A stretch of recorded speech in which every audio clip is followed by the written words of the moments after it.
Hi, ഞാൻ ഇന്നിവിടെ വന്നിരിക്കുന്നത് തൃശ്ശൂർ സദ്യ സ്റ്റൈൽ മസാലക്കറി ആയിട്ടാണ്. സദ്യ വിളമ്പുമ്പോൾ ഈ കറിയൊക്കെ കണ്ടിട്ടുണ്ടെങ്കിൽ നമ്മൾ ഭയങ്കര ഹാപ്പിയാവും. കാരണം അത്രയും ടേസ്റ്റി ആയിട്ടുള്ള കറിയാണ്.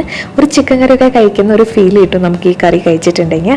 അപ്പോൾ നമുക്ക് ഈ റെസിപ്പി എങ്ങനെയാണെന്ന് നോക്കാം.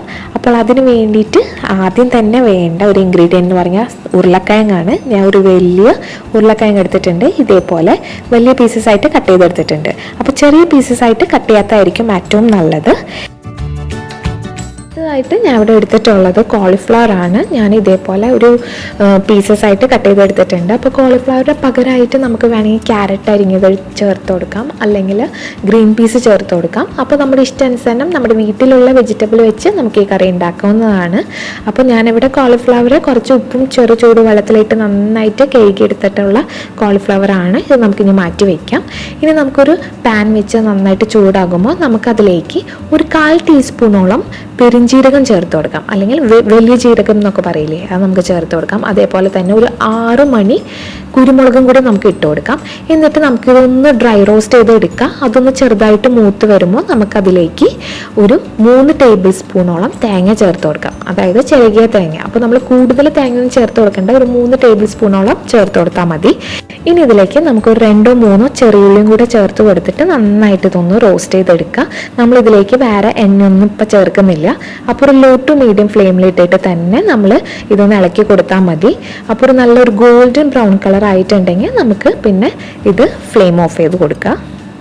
ഇപ്പോൾ നമ്മുടെ തേങ്ങയൊക്കെ നല്ലൊരു ഗോൾഡൻ ബ്രൗൺ കളറായി കിട്ടിയിട്ടുണ്ട്. നമുക്കിനി ഫ്ലെയിം ഓഫ് ചെയ്ത് ഇത് തണുത്തതിന് ശേഷം നല്ല പേസ്റ്റ് പോലെ അരച്ചെടുക്കുക. അപ്പോൾ കുറച്ച് വെള്ളം ചേർത്തിട്ട് മാത്രം ഇത് അരച്ചെടുത്താൽ മതി. എന്നിട്ട് നമുക്കിത് മാറ്റി വയ്ക്കാം. ഇനി നമുക്ക് വേറൊരു പാത്രം എടുക്കാം. ഞാൻ ഇവിടെ ഒരു ചട്ടി എടുത്തിരിക്കുന്നത്. ചട്ടി നന്നായിട്ട് ചൂടാകുമ്പോൾ അതിലേക്ക് ഒരു 2 ടേബിൾ സ്പൂണോളം എണ്ണ ഒഴിച്ച് കൊടുക്കുക. എണ്ണ നന്നായിട്ട് ചൂടായി വരുമ്പോൾ ഞാൻ അതിലേക്ക് ഒരു വറ്റൽമുളക് പൊട്ടിച്ചിട്ടിട്ടുണ്ട്. വറ്റൽമുളക് നന്നായിട്ട് മൂത്ത് വരുമ്പോൾ നമുക്കതിലേക്ക് 1 ടേബിൾ സ്പൂണോളം ഇഞ്ചി ചതച്ചതും 1 ടേബിൾ സ്പൂൺ വെളുത്തുള്ളി ചതച്ചതും കൂടെ ചേർത്ത് കൊടുക്കുക. എന്നിട്ട് 1 മിനിറ്റ് നന്നായിട്ട് ഇതൊന്ന് വഴറ്റി കൊടുക്കുക. ആ ഇഞ്ചിയുടെ വെളുത്തുള്ളിയുടെ പച്ച മണമൊക്കെ മാറാൻ വേണ്ടിയിട്ട് നമ്മളങ്ങനെ ചെയ്ത് കൊടുക്കുന്നത്. ഇപ്പോൾ നമ്മൾ 1 മിനിറ്റ് നന്നായിട്ട് വഴറ്റി എടുത്തിട്ടുണ്ട്. ഇനി നമുക്കിതിലേക്ക് ഒരു വലിയ സവാള നീളത്തിൽ അരിഞ്ഞത് ഞാൻ ചേർത്ത് കൊടുക്കുന്നുണ്ട്. അതേപോലെ തന്നെ 2 പച്ചമുളക് നീളത്തിൽ കീറിയതും അതേപോലെ തന്നെ കുറച്ച് കറിവേപ്പിലയും കൂടി ഇട്ട് കൊടുക്കുന്നുണ്ട്. എന്നിട്ട് ഇത്തിരി ഉപ്പും കൂടെ ചേർത്ത് നമുക്ക് എല്ലാം കൂടെ നന്നായിട്ടൊന്ന് വഴറ്റിയെടുക്കാം.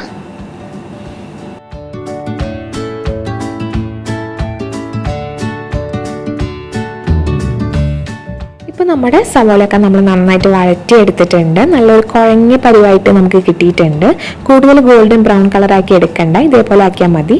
ഇനി നമുക്ക് ഇതിലേക്ക് ഓരോ മസാല പൊടികൾ ചേർത്ത് കൊടുക്കാം. ആദ്യം തന്നെ 1/4 ടീസ്പൂൺ മഞ്ഞൾപ്പൊടി, ഇനി 2 ടീസ്പൂൺ മല്ലിപ്പൊടി, 3/4 ടീസ്പൂൺ നല്ല എരിവുള്ള മുളക് പൊടി, 1/2 ടീസ്പൂൺ ഗരം മസാല പൊടി. ഇതെല്ലാം ചേർത്തിട്ട് നമുക്കൊരു ലോ ഫ്ലെയിമിലിട്ടതിന് ശേഷം നന്നായിട്ട് ഈ പൊടികളൊക്കെ ഒന്ന് മൂപ്പിച്ചെടുക്കാം. പൊടികളുടെ ഒക്കെ പച്ച മണം മാറിയിട്ടില്ലെങ്കിൽ നമ്മുടെ കറിക്ക് ഒരു ടേസ്റ്റും ഉണ്ടാവില്ല. അതുകൊണ്ടാണ് നമ്മളൊരു ലോ ഫ്ലെയിമിലിട്ടിട്ട് ഇത് നന്നായിട്ടൊന്ന് മൂപ്പിച്ചെടുക്കുന്നത്. ഇപ്പോൾ എല്ലാം നന്നായിട്ട് മൂത്ത് കിട്ടിയിട്ടുണ്ട്. ഇനി നമുക്കിതിലേക്ക് തക്കാളി ചേർത്ത് കൊടുക്കാം. ഞാനിവിടെ ഒരു ചെറിയ തക്കാളി അരിഞ്ഞതാണ് ചേർത്ത് കൊടുത്തിരിക്കുന്നത്. അപ്പോൾ കൂടുതൽ തക്കാളി ഈ കറിക്ക് നമുക്ക് ആവശ്യമില്ല. അപ്പോൾ ഒരു ചെറിയ തക്കാളിയാണ് ഞാൻ അരിഞ്ഞത് ചേർത്ത് കൊടുക്കാൻ പോകുന്നത്. എന്നിട്ട് എല്ലാം കൂടെ നന്നായിട്ട് മിക്സ് ചെയ്തെടുത്തതിന് ശേഷം ഈ തക്കാളി ഒന്ന് മൂടി വെച്ചിട്ട് നമുക്ക് വേവിക്കണം. അതിന് മുമ്പായിട്ട് ഞാൻ ഇതിലേക്ക് കുറച്ച് ഉപ്പും കൂടെ ചേർത്ത് കൊടുക്കുന്നുണ്ട്. അപ്പോൾ തക്കാളി പെട്ടെന്ന് തന്നെ സോഫ്റ്റായി കിട്ടാൻ വേണ്ടിയിട്ടാണ് നമ്മൾ ഉപ്പ് ചേർത്ത് കൊടുക്കുന്നത്. എന്നിട്ട് നമുക്കിതൊന്ന് മൂടി വെച്ച് കുക്ക് ചെയ്തെടുക്കാം. ഇപ്പോൾ നമ്മുടെ തക്കാളിയൊക്കെ നന്നായിട്ട് കുക്കായി കിട്ടിയിട്ടുണ്ട്. നമ്മുടെ മസാലയായിട്ട് നന്നായിട്ട് യോജിച്ച് കിട്ടിയിട്ടുണ്ട്. അപ്പോൾ ഈ ഒരു രീതിയിലായിരിക്കണം നമ്മുടെ മസാല ഉണ്ടാവേണ്ടത്. അതായത് തക്കാളിയൊക്കെ നമ്മുടെ സവാളയൊക്കെ ആയിട്ട് നന്നായിട്ട് കൂടി ചേർന്നിരിക്കണം. വേറിട്ട് ഒരിക്കലും നിൽക്കാൻ പാടില്ല. ഈ ഒരു പരിവായിട്ട് വേണം നമ്മൾ ആക്കിയെടുക്കാനായിട്ട്. അതിന് വേണ്ടിയിട്ട് ഇടയ്ക്കൊന്ന് ഇളക്കി കൊടുക്കുക, അടിയിലൊന്ന് പിടിക്കാതെ ശ്രദ്ധിക്കുക. ഇങ്ങനെയാവുമ്പോൾ നമുക്കിതിലേക്ക് ഇനി ഉരുളക്കിഴങ്ങ് ചേർത്ത് കൊടുക്കാം. അപ്പം നമ്മൾ നേരത്തെ കട്ട് ചെയ്ത് വെച്ചിരുന്ന ഉരുളക്കിഴങ്ങ് നമുക്കിതിലേക്ക് ചേർത്ത് കൊടുക്കാം.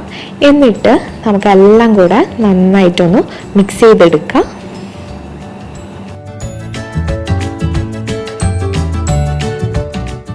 ഇതിലേക്ക് നമുക്ക് കോളിഫ്ലവറും കൂടെ ചേർത്ത് കൊടുക്കാം. അപ്പോൾ നമ്മൾ ക്യാരറ്റോ അതുപോലെ തന്നെ ഗ്രീൻ പീസൊക്കെ ചേർക്കുകയാണെങ്കിൽ ഈ സമയത്ത് തന്നെ നമുക്ക് ചേർത്ത് കൊടുക്കാം. എന്നിട്ട് എല്ലാം കൂടെ നമുക്ക് നന്നായിട്ടൊന്ന് മിക്സ് ചെയ്തെടുക്കാം. നമ്മുടെ മസാലയൊക്കെ കംപ്ലീറ്റ് ആയിട്ട് നമ്മുടെ ഉരുളക്കിഴങ്ങിലും കോളിഫ്ലവറിലൊക്കെ പുരണ്ടതിന് ശേഷം നമുക്കതിലേക്ക് നല്ല ചൂട് വെള്ളം ഒഴിച്ചു കൊടുക്കുക. അത്ര അധികം വെള്ളം ഒഴിച്ചു കൊടുക്കണ്ട, ഒരു കപ്പോളം വെള്ളം ഒഴിച്ചു കൊടുത്താൽ മതിയായിരിക്കും. എന്നിട്ട് എല്ലാം കൂടെ നന്നായിട്ടൊന്ന് മിക്സ് ചെയ്തെടുക്കുക. എന്നിട്ട് നമുക്കിതൊന്ന് മൂടി വെച്ച് വേവിക്കണം. നമ്മുടെ ഈ കഷ്ണങ്ങളൊക്കെ ഇനി മസാലയിൽ കിടന്ന് വേണം വേവാനായിട്ട്. ഇപ്പോൾ നമ്മുടെ കറി നന്നായിട്ട് തിളച്ചിറങ്ങിയിട്ടുണ്ട്. ഉരുളക്കിഴങ്ങൊക്കെ ഒരു പകുതി വേവായിട്ടുണ്ട്. ഇനി ഇടയ്ക്കൊന്ന് നമുക്കൊന്ന് ഇളക്കി കൊടുക്കാം. അതേപോലെ തന്നെ ഉപ്പ് ചെക്ക് ചെയ്തിട്ട് ആവശ്യമുണ്ടെങ്കിൽ ഒന്ന് ചേർത്ത് കൊടുക്കാം. അപ്പോൾ ഇപ്പം നമുക്ക് ഒത്തിരി ചാറുണ്ട്. ഈ ചാറൊക്കെ നമുക്ക് കുറച്ചൊന്ന് വറ്റിച്ചെടുക്കണം. എന്നാലാണ് നമ്മുടെ ആ ഒരു മസാലക്കറിയുടെ രൂപത്തിൽ നമുക്ക് ആക്കിയെടുക്കാൻ പറ്റുള്ളൂ. അപ്പോൾ നമുക്ക് നന്നായിട്ട് ഇതൊന്ന് വേവിച്ചെടുക്കാം. കുറച്ച് കഴിഞ്ഞ് നമ്മുടെ ഉരുളക്കിഴങ്ങൊക്കെ നന്നായിട്ട് വെന്തിട്ടുണ്ട്. അതേപോലെ തന്നെ ഗ്രേവിയൊക്കെ കുറുകി വന്നിട്ടുണ്ട്. ഈ സമയമാകുമ്പോൾ നമ്മൾ നേരത്തെ അരച്ച് വെച്ചിരുന്ന തേങ്ങ ഉണ്ടല്ലോ, അത് നമുക്കിതിലേക്ക് ചേർത്ത് കൊടുക്കാം. എന്നിട്ട് നമുക്ക് എല്ലാം കൂടെ നന്നായിട്ട് മിക്സ് ചെയ്തെടുത്തതിന് ശേഷം നമുക്കിത് പിന്നെയും നന്നായിട്ടൊന്ന് തിളപ്പിച്ചെടുക്കാം.